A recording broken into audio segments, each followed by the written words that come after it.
Fala holders, sejam muito bem-vindos a mais um vídeo do canal. Hoje aqui a gente vai continuar a nossa playlist sócio, mas não para apresentar uma empresa nova, mas sim já falar sobre algo que eu já trouxe aqui para vocês, né, que é a Capri Holdings, mas para acompanhar o resultado que saiu dela, o anual, o resultado anual saiu na semana passada, eu acho, tá? E a gente vai ver o que que deu certo, o que que deu errado, o que que a gente pode esperar, né, para o futuro aí da empresa que eu sou sócio e se alguém mais for aí, vamos ver se está todo mundo em sintonia com o que a gente vai analisar aqui hoje. Beleza? Então, para quem não sabe o que eu estou falando, né? Nós temos aqui a playlist sócio aqui no canal. Aqui nós temos o que? As empresas que eu sou sócio. Então, aqui a gente tem o estudo de cada uma, falando o que aconteceu, por que que eu invisto, tá? A maioria são de conteúdos apresentando as empresas, porém, né?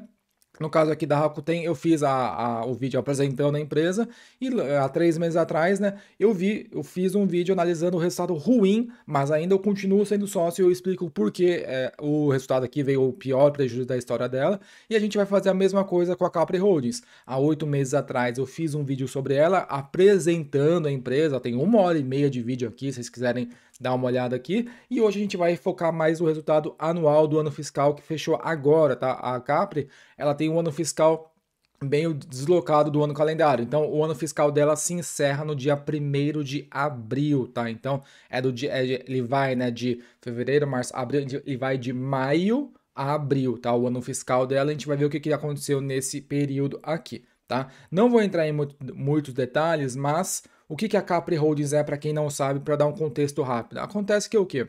A Capri Holdings é uma empresa, né, onde, vamos colocar aqui na apresentação, que aí fica mais fácil de mostrar aqui para vocês, ó. A Capri Holdings, tá, ó, Capri Holdings Limited, ela não teve esse nome aqui desde o começo. Ela surgiu como Michael Kors, tá? A Michael Kors é a empresa mais antiga da Capri Holdings. A Michael Kors, ela já tinha sido listada na Bolsa de Nova York em 2011.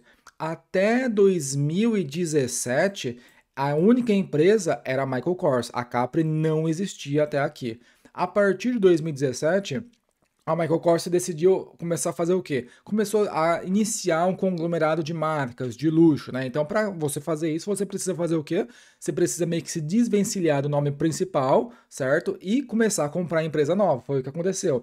Em 2017, ainda como Michael Kors, só que aí vira Michael Kors Holdings, ela compra a Jimmy Choo em 2017. Ok? Então a Michael Kors, o que que é? A Michael Kors, ela é basicamente de acessórios, é muita peça de couro, bolsa, carteira, né? A Jimmy Choo, ela também tem mais focada em bolsa, mas é mais em sapato, né? A Michael Kors é a marca de varejão, de volume da empresa. Aqui tem a maior parte do volume da Capri vem da Michael Kors. A Jimmy Choo já é um segmento um pouco mais alto, né? Ela tem os produtos são um pouco são de preços mais elevados, tá? É outro tipo. Michael Kors não, Michael Kors você consegue encontrar, né, no varejão, em lojas multimarcas. A Jimmy Choo nem tanto. Provavelmente para você comprar uma peça deles, você vai ter que ir numa loja deles ou em algumas lojas de departamento bem mais específicas, tá? Ainda em 2017, eles compraram a Jimmy Choo, só que aí em 2018 vem a virada e eles compram a Versace em 2018. E eles já compram a Versace já como Capri Holdings. Então, a partir de 2018, a Michael Kors faz a transição completa e se torna Capri Holdings com as 3 marcas agora. Então, nós estamos falando que a Capri Holdings tem 3 marcas, tá? Essa aqui é a principal volume, essa daqui é a segunda em volume de receita e a Jimmy Choo fica em terceiro lugar. Beleza? Então, tanto, né, para fazer uma alusão aqui, o porquê que ela chama Capri? Porque lá na ilha de Capri, lá na Itália, tem essas 3 pedras aqui, essas 3 rochas, e eles fazem uma alusão, né, onde a Michael Kors, a Capri e a Jimmy Choo, né, representam cada uma dessas pedras aí. Beleza? Bem simples, ok? Então vamos entender o que aconteceu no resultado do ano fiscal aqui, ó. Ano fiscal de 2023. Vamos ver se veio bom, se veio ruim, tá? Então vamos ver aqui o que que aconteceu nesse resultado. Beleza? Vamos lá então, ó. Em 2023 a gente alcançou, né, uma receita recorde na Versace, na Jimmy Choo, tá? Então isso aqui é importante porque a Michael Kors, ela não tem muito mais para onde crescer. Ela cresce, ainda cresce, mas ela cresce muito timidamente. É o quê? Single digit, né? Então não vai passar de 10% ao ano de crescimento de receita. A Versace, a Jimmy Choo, que tem o potencial, tá? Até então, a Jimmy Choo's era a marca um pouquinho mais problemática. Ela tinha um problema de rentabilidade, ela tá melhorando, mas ainda os resultados, a receita proporcional da Jimmy Choo em relação ao total da Capri ainda é pouco. A Versace, ela já era rentável desde o começo. A Versace sempre foi boa, tá? E ela continua crescendo, tá? Então, o que a gente pode partir daqui? A Michael Kors é o volume gigantesco. A Versace é o growth, é o crescimento, é a rentabilidade. Por quê? A Michael Kors não consegue ter tanta. A rentabilidade é alta no padrão de luxo. Porém, a Versace consegue ter, né, um luxo, né, uma margem mais alta, porque ela consegue cobrar mais dos clientes. E a Jimmy Choo tinha um probleminha que ela ainda em alguns anos ela queimava a caixa.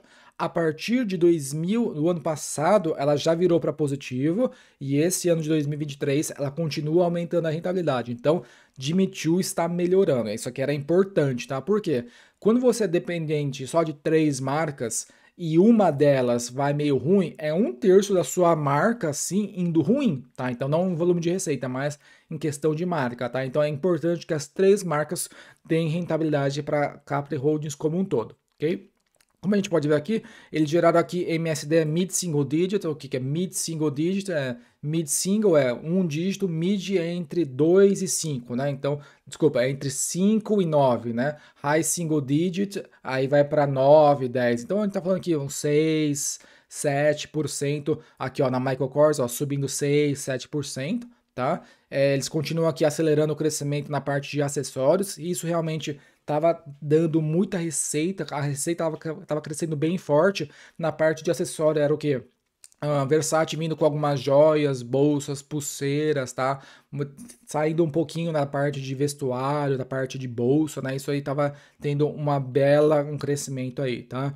Aqui eles estão falando que eles aumentaram em 12 milhões de clientes novos na parte de database, que é o quê? São aqueles cadastros que você faz lá no site das empresas, né?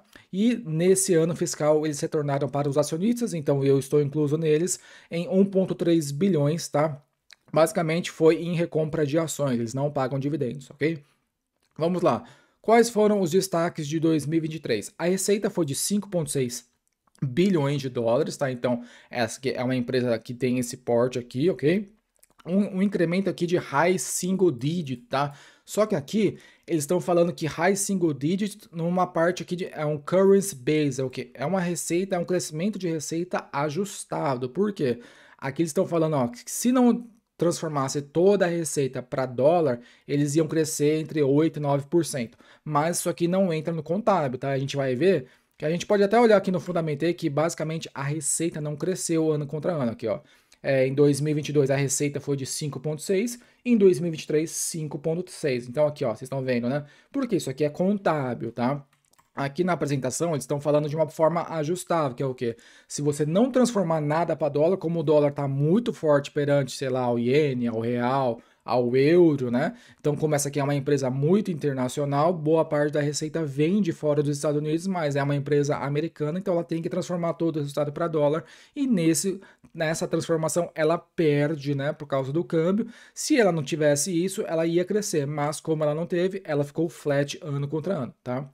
A margem bruta aqui subiu 10 pontos percentuais, alcançando aqui 10 bips, né? Então 10 pontos para 66%. Então nós estamos falando de uma empresa que tem margem bruta alta, isso aqui qualquer empresa de luxo tem, tá? E esse aqui é o diferencial de você investir numa empresa de luxo, você poder cobrar mais em relação ao custo de fabricação que você tem, né? A diferença é muito grande. A margem operacional ajustada é de 16%. A gente vai olhar o que é esse ajustado daqui a pouco, tá? Então, a margem contábil da Capri não é essa, o ajustado é essa, mas a gente vai entender o que está nesse ajuste aí. O lucro por ação foi de 6 dólares e 13 centavos, um incremento aqui de mid-single digits, também naquele ajuste de câmbio, ok? Então, esse slide aqui traz os resultados, traz, mas tudo ajustado, tá? Então, por esse motivo que a apresentação assim, né, bonitinha, eles sempre vão colocar o resultado o melhor possível, que eles não vão forjar número.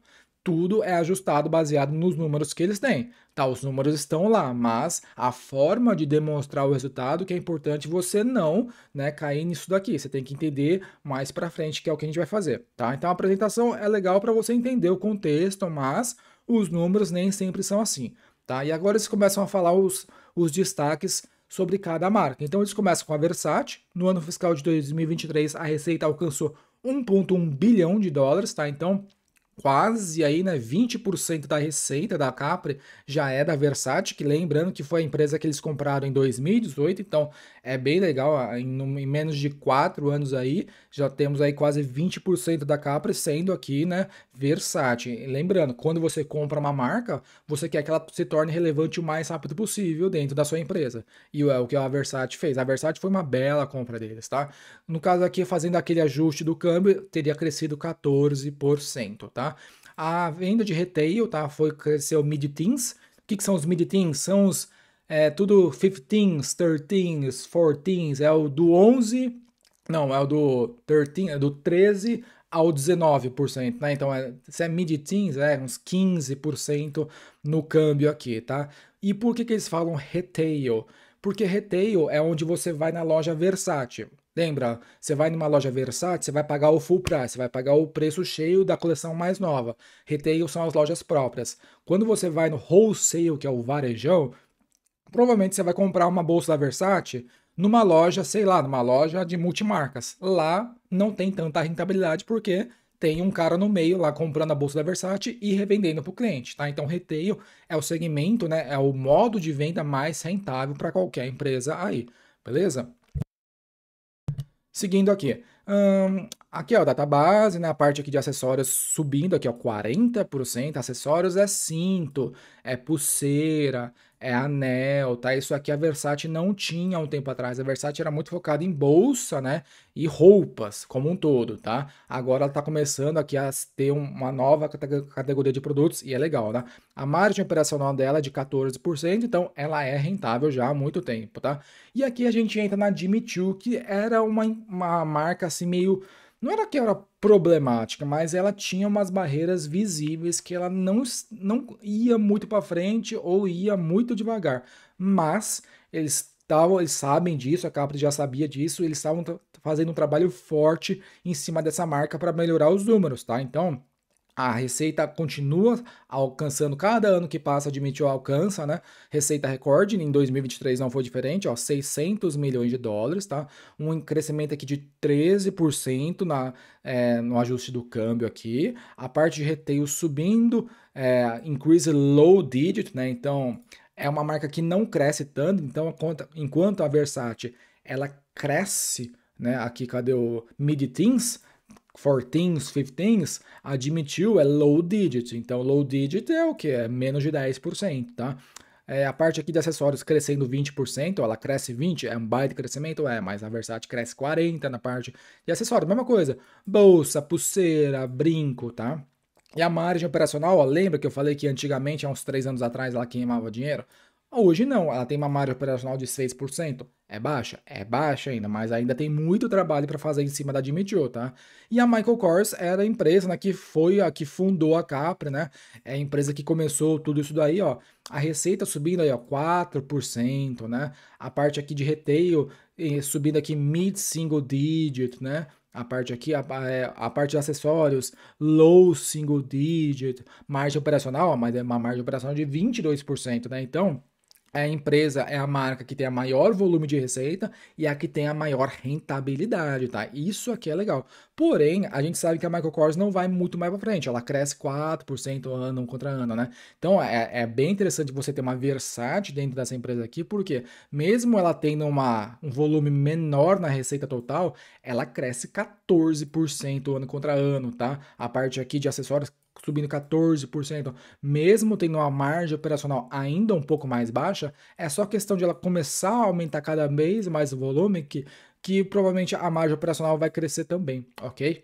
Então, é isso, é o negócio aqui, tá? Então, eles já mostram aqui qual que é o outlook, né? O que eles esperam para 2024 já. Então, eles falam que no primeiro semestre a receita vai ficar entre 2,6 bilhões de dólares e no segundo semestre vai ficar em 3,1, fechando 2024 com 5,7 bilhões. Um crescimento aí também, assim, bem flat, né? Se alcançar esse guidance aqui, vai subir uns 100 milhões de dólares ano contra ano. Margem operacional ajustada de 13, 19,5, fechando com 16,5 e lucro por ação, né, de 2,5, 3,90, fechando 6,40 o ano, ok? Aí a gente vai começar a olhar o que que é esse ajustado, tá? Quando uma empresa fala que ela está ajustando alguma coisa, é porque ela está colocando, ajustando o número para representar da melhor forma possível como é que está o negócio. Só que nem sempre isso representa o melhor possível. Geralmente representa o que que os caras querem falar para você e você acreditar e cair no que eles estão falando para ver se você acha que o resultado veio melhor do que veio. Nesse caso aqui, a gente vai entender o que está falando. Lembra que a margem ao operacional era ajustada? Agora a gente vai ter que entender o que é esse ajustado. Então, a gente pode olhar nos 3 meses, mas vamos olhar no ano fiscal. Ó. Então, no ano fiscal de 2023, o lucro operacional contábil, isso aqui é o contábil, sem nenhum ajuste, tirando tudo, câmbio, reestruturação, impairment, custo pontual, tudo isso daí, ela teve um lucro operacional de 680 milhões de dólares no ano de 2023. Porém, lembra que a margem operacional dela, cadê aqui a margem? Ela fala aqui, ó, a margem operacional foi 16%. Se você fizer esse cálculo aqui, você não vai chegar em 16%. Então a gente vai fazer aqui, ó, 679 milhões, certo? Dividido pela a receita aqui agora, cadê a receita? 5,6. Ó, você divide então por 5,6. Você vai chegar na margem de quanto? De 12. 12%. Você não vai chegar nisso aqui. Cadê os 16%? Os 16%, os 16% aqui, ó. Você vai chegar aqui, ó, o custo operacional aqui, ó. 908 milhões, que é o lucro operacional ajustado, 908 milhões, se divide pelo 5,6. Bom, tá aqui, ó, 16%, tá? Então a gente vai ter que entender como é que esse 679 chega em 908 e a gente vai ver se está de acordo ou não com esse ajuste. Primeiro, maior ajuste, impairment. Por nada demais, tá? Impairment faz parte de qualquer empresa, tá? Então, quando você risca um ativo do seu balanço, tá? Então, esse valor aqui não saiu da empresa, ele só não foi mais reconhecido no balanço e ele entra como negativo lá no contábil, mas no ajustado ele volta. Esse aqui eu tô de acordo, 140 milhões de dólares, então aqui belezinha. Reestruturação, 16 milhões, faz parte do negócio, né? Então, custo, né, de reestruturação da empresa. A parte aqui, 99 milhões de dólares, tá? Relacionados ainda ao Covid-19. Lembrando que a gente está em 2022, ainda em boa parte da Ásia, Japão e China, tinha ainda muita. Os países estavam fechados, tá? Então, ela ainda teve um custo relacionado a isso daqui. Então, isso aqui é um evento pontual. Esses 9 milhões não vão estar mais no próximo ano, tá? Então, beleza, esses 9 milhões, belezinha também, tá? Esse ERP que custou 25 milhões de dólares, tá aqui, ó. No 2, eles falam aqui, ó, representa a implementação que inclui a parte financeira, a contabilidade, da parte do varejo e a parte do varejo e multimarcas na parte de soluções, então isso é o que?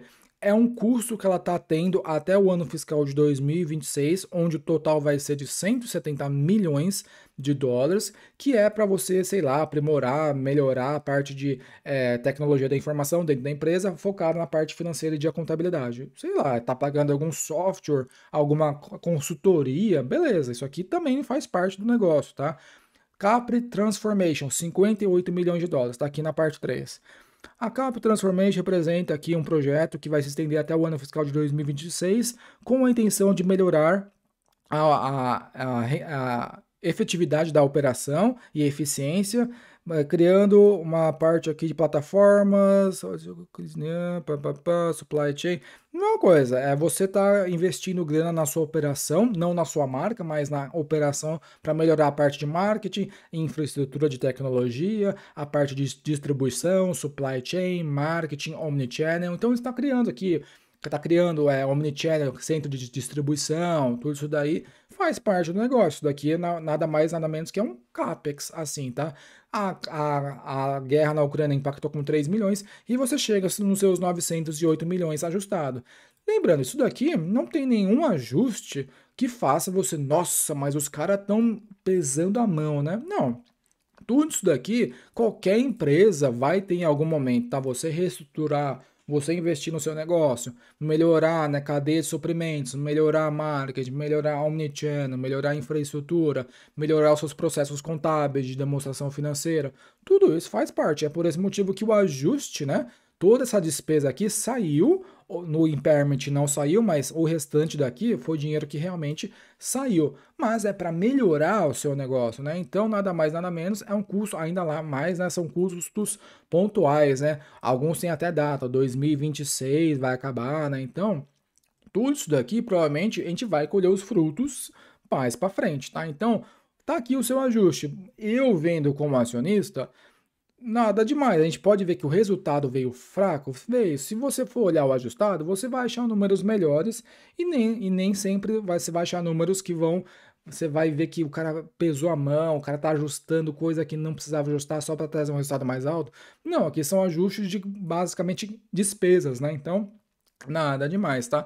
Isso aqui, essa tabela é a mesma coisa só que do ano fiscal de 2022, tá? Então, vocês podem olhar ó, aqui, ó, o lucro operacional aqui, ó, em 2022, aqui, ó, foi de 900 milhões e o contábil foi de 1 bilhão. Você vai ver que vai ter quase todas as linhas aqui, ó, impairment 70 milhões, reestruturação 40 milhões, o Covid estava mais forte, então, ó, teve um custo maior, ó, 14 milhões, tá? A parte aqui da transformação contábil, a parte aqui da operação também com 30 milhões. Então, são custos que já vêm ano em ano. Agora o que a gente pode discutir é esse resultado aqui, ó.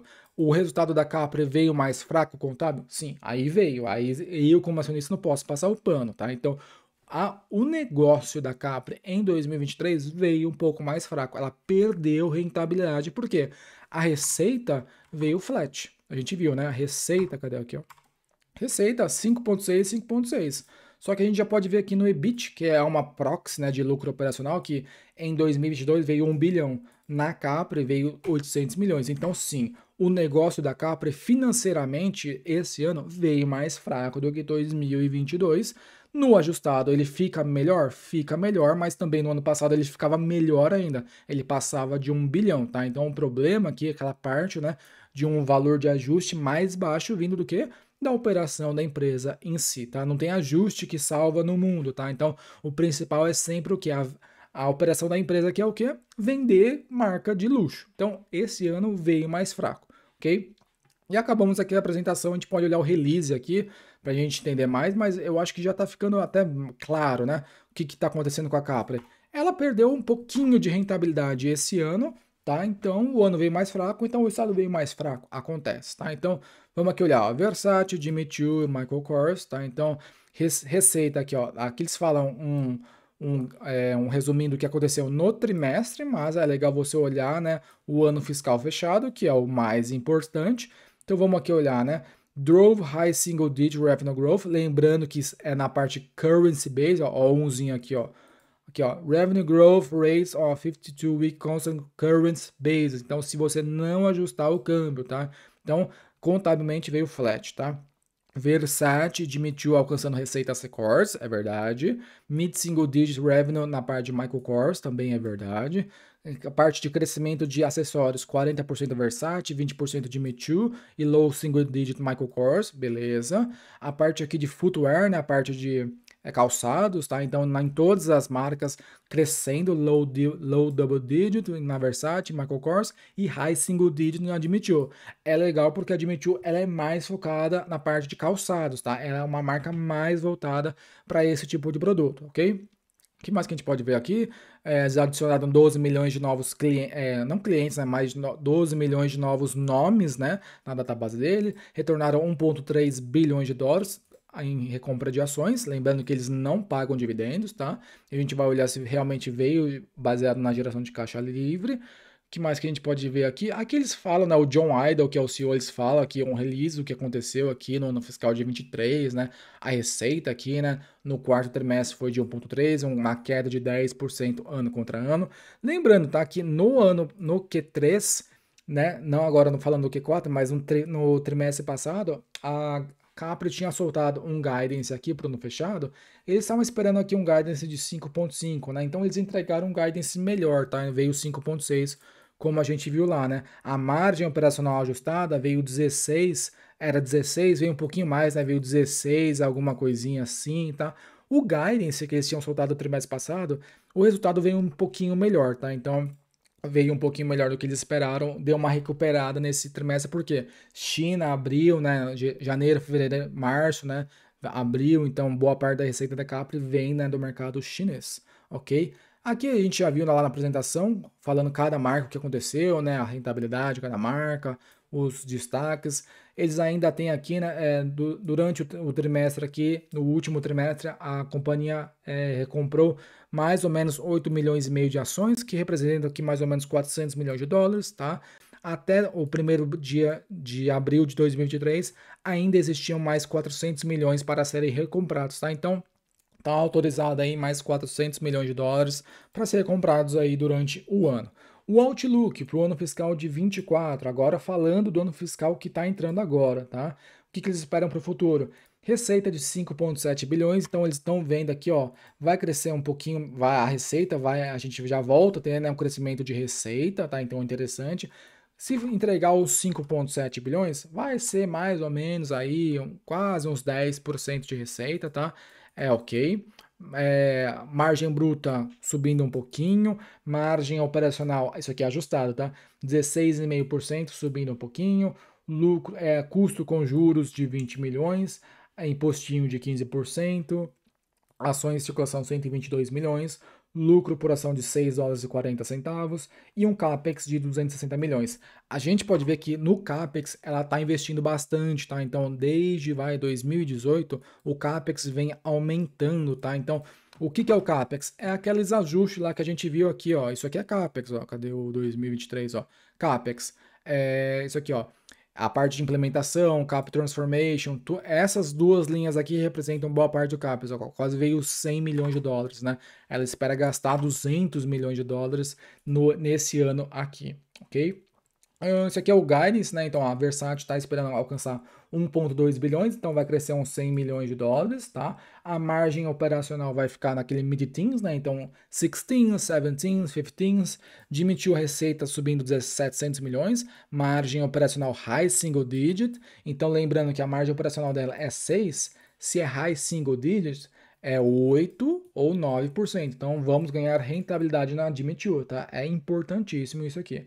Michael Kors vai entregar uns 3,8 bilhões, margem operacional de 20%, 21%, 22%, não vai sair muito do que ela já é, tá? É o que a Michael Kors é, ela é o que? É a base da empresa, né? Então ela tem muito volume, ela contribui com a rentabilidade e essas duas outras empresas aqui que representam o growth da empresa aí, tá? Aqui é o quarter, né? Então, o primeiro trimestre, que eles esperam aqui para o ano fiscal de 2024.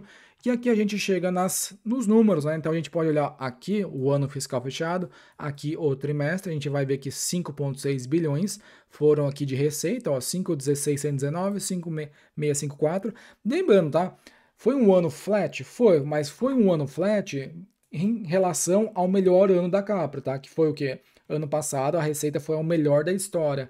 Então, é que ela não perdeu venda, ela aguentou as pontas. Onde é que o resultado veio pior? Nas despesas. Ela está tendo mais despesa, tá, do que no ano passado, e é por esse motivo que o resultado operacional contábil, isso aqui já é o contábil, vem mais baixo, né? Dá essa diferença aqui de quase 300 milhões de dólares, tá? Então a receita caiu 40 milhões, mas o operacional caiu 300, né? Isso aqui representa o quê? Uma desalavancagem operacional, que é os seus custos subindo mais do que a sua receita, né? Então, lembrando, custo de CAPEX está aqui, custo com aluguel está aqui, custo com funcionário está aqui, marketing, tudo custo, tá tudo aqui, tá?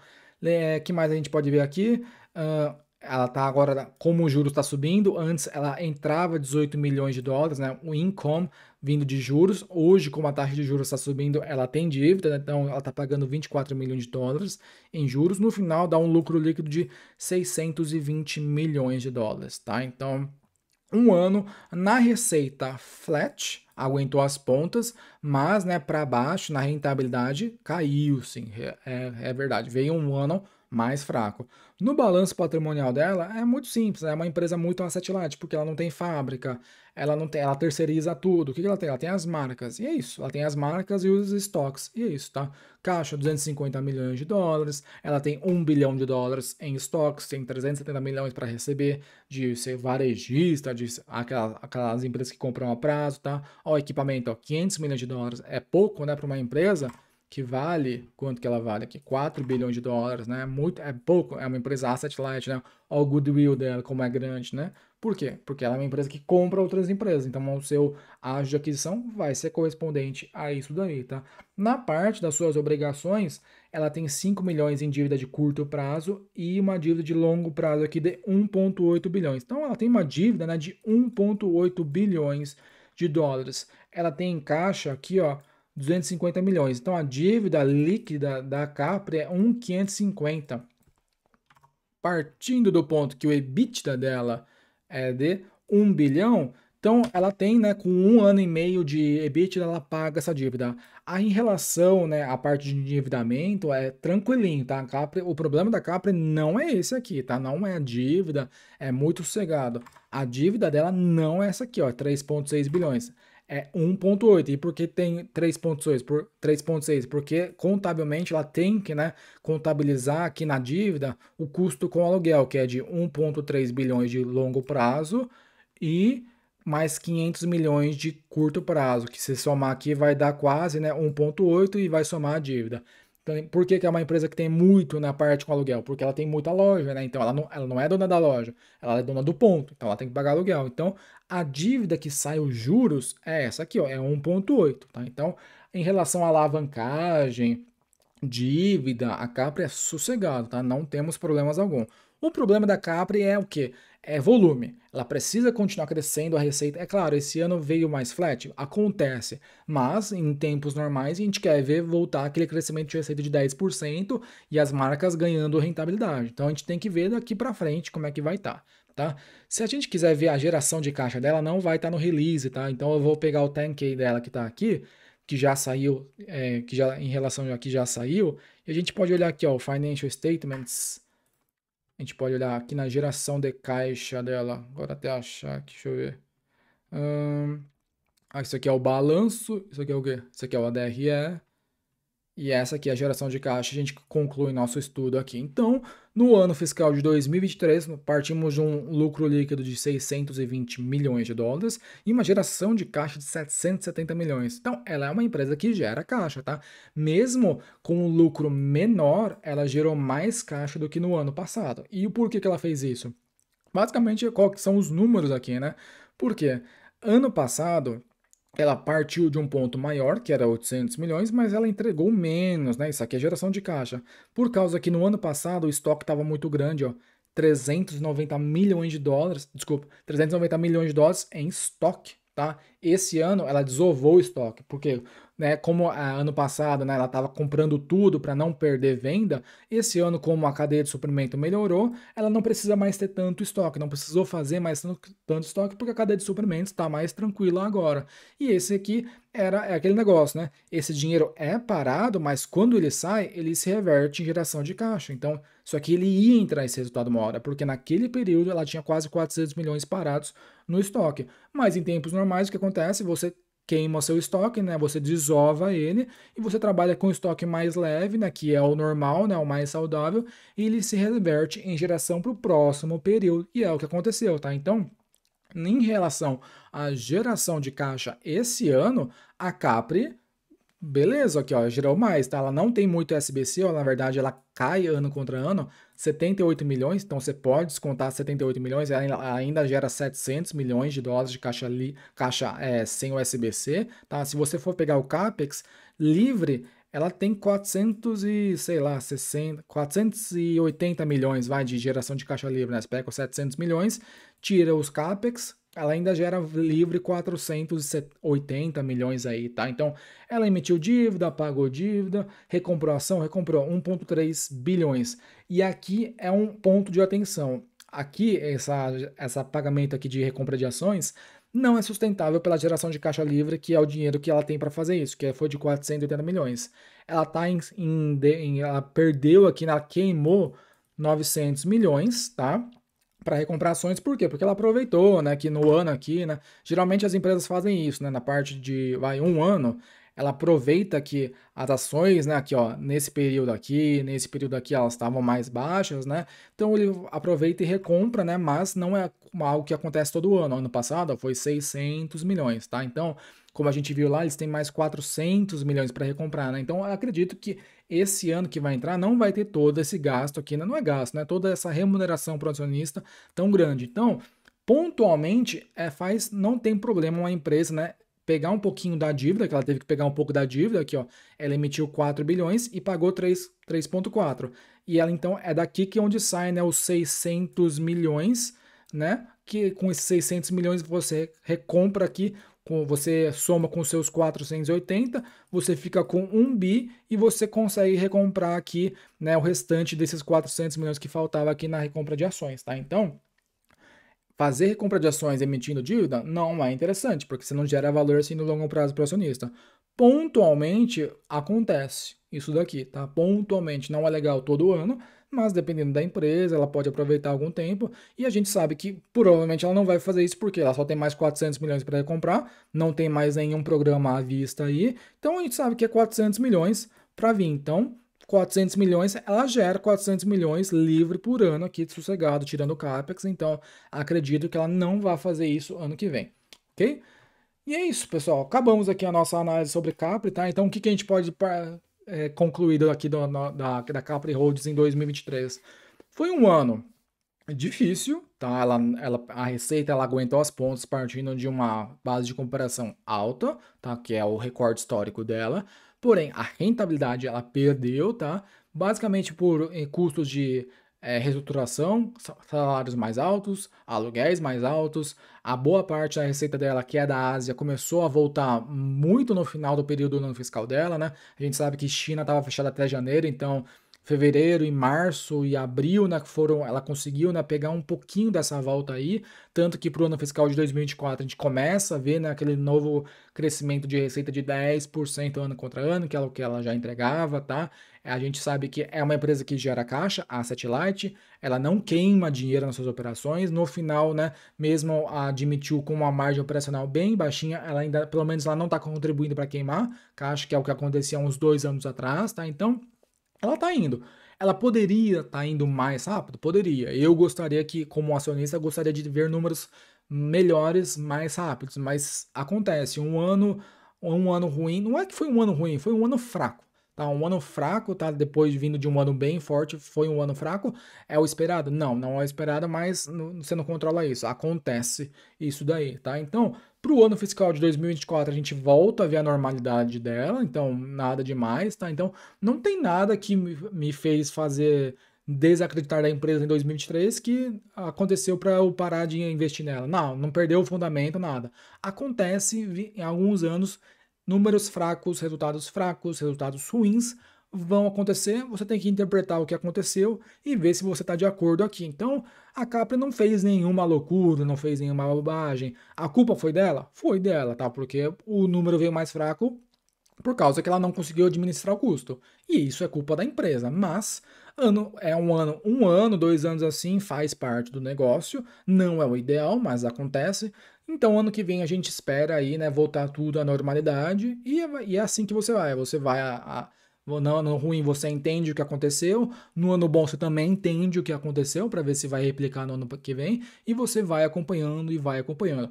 Para o futuro, eu já falei isso aqui algumas vezes, o que eu espero da Capri é o quê? Até 2025, assim, no máximo, 2026, eu espero que ela compre pelo menos mais uma empresa.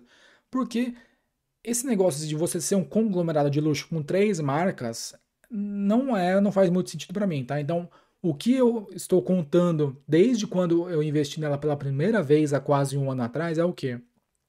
Ela tem essas 3 marcas, ela tá ajeitando a casa, a Michael Kors continua fazendo o trabalho dela, a Versace Growth admitiu melhorar os resultados e é o que está acontecendo, os resultados melhoraram bem até agora, só que quando a casa estiver ajeitada, ela vai começar a gerar mais caixa, não vai ter mais tanta despesa e vai começar a juntar muito caixa. Como ela não tem muita despesa, ela não tem muito capex, ela vai começar a fazer o caixa dela. Com esse caixa, é interessante que ela compre mais uma empresa, porque crescer organicamente assim demora e não faz muito sentido você crescer organicamente, porque é um crescimento muito devagar nesse modelo de negócio. Se você quer ser um conglomerado de luxo, você tem que ter empresas de luxo dentro da sua empresa. Então, até 2025, 2026, eu espero que esteja também, e eu já ouvi eles falando isso em algum lugar, que eles esperam também que nos próximos anos uma aquisição venha. E eu espero também. Então é isso que eu quero, tá? Então, em relação à dívida, tá tranquilo. Em relação à geração de caixa, tá tranquilo. Em relação a crescimento de receita, esse ano não tá tranquilo, mas esse ano fiscal que já começou, já vemos um retorno aí. Rentabilidade também melhorando. Então foi um ano que acontece, mas nada que abale aí os fundamentos da empresa. Beleza? Então, pessoal, então, para quem é sócio da Capri, para quem está querendo, né, entender um pouquinho mais do negócio, então, tá aí, é um negócio simples de entender, porém você tem que entender o que acontece, né? O que faz ela ter números mais fracos, o que faz ela ter números mais fortes, o que está acontecendo com a empresa, qual que é o modelo de negócio. Em relação aos números, é muito simples de entender, ficou claro aqui na apresentação. Beleza? Então a gente se vê por aí, um abraço e falou!